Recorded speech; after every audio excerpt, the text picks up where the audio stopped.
அடுத்தபடியாக தந்தியின் mic check பகுதியை பார்க்கலாம். Mic check 1, 2, 3. Powered by India's #1 gold buying company, Attica Gold Company. அந்த மாதிரி துப்பாக்கி ஏந்துவாங்களா என்ன? இது இனம் மதம் மொழிகளுக்கு அப்பாற்பட்ட ஒரு பூமி. தீவிரவாதத்திற்கு எப்பொழுதுமே மாண்புமிகு தமிழக முதல்வர் அவர்கள் துணை போக மாட்டார், இரும்பு கரம் கொண்டு அடக்குவார். அமைதி பூங்காவாக இருக்கின்ற தமிழகத்தில் இது போன்று ஏதாவது விஷ விதைகளை விதைக்க முற்படுகிறார்கள். அதற்கு துளியும் தமிழகம் இடம் தராது.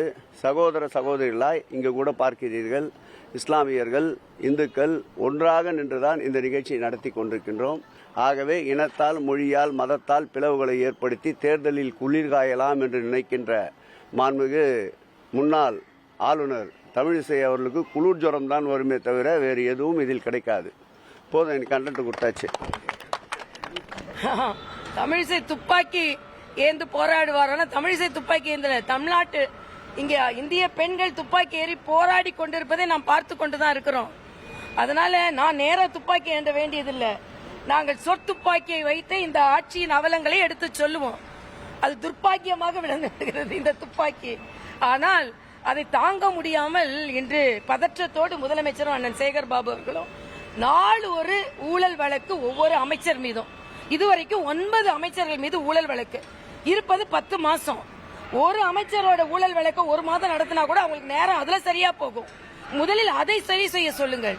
நம் ராணுவ வீரர்களுக்கு எனது மிகப்பெரிய பாராட்டையும், இந்த துணிச்சலான முடிவை எடுத்த நமது பாரத பிரதமருக்கு இந்த உலகமே பக்கபலமாக இருப்பதையும் நாம் இங்கே பதிவு செய்கிறோம். தீவிரவாதத்திற்கு எதிராக பாரத தேசம் ஒரு தீர்க்கமான முடிவை எடுக்கும் என்பதை நேற்று இரவு நடு இரவில் இருந்து அதை செய்து காட்டியிருக்கிறோம். ரத்தத்தால் தோயப்பட்டு காஷ்மீர் 26 பேர்கள் கொல்லப்பட்டு நாமெல்லாம் துடிதுடித்திருக்கின்ற நேரத்தில், எந்த நேரத்திலும் தீவிரவாதத்திற்கு பாரத தேசத்திலும் இந்த உலகத்திலும் இடமில்லை என்பதை மரியாதைக்குரிய பாரத பிரதமர் பதிவு செய்திருக்கிறார்.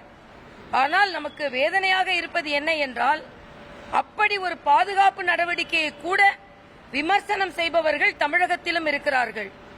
நாங்கள் நேற்றைக்கு முன்தினம் ஒரு ஆர்ப்பாட்டம் என்ன நடத்தினோம் என்றால், சட்டவிரோதமாக தமிழகத்தில் பாகிஸ்தானியர்கள் யாராவது இருந்தால் அவர்கள் அப்புறப்படுத்தப்பட வேண்டும் தான் சொன்னோம்.